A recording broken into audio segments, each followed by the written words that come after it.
सुनो यारम, एक शायराना मजाज लड़की की मोहब्बत हो तुम, जो गालिब की गज़लों में हुस्न तुम्हारा तलाश करती है।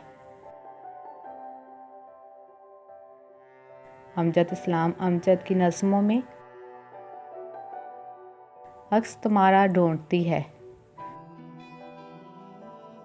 जो घर कभी कोई रोमानी गीत सुन ले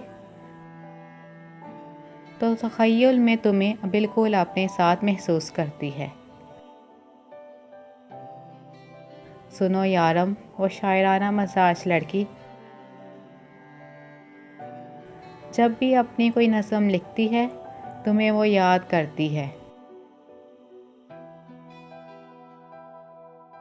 तुम्हारे लिए लफ्ज़ों का चुनाव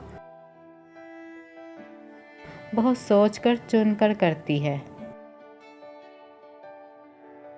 वो शायराना मजाज लड़की शायद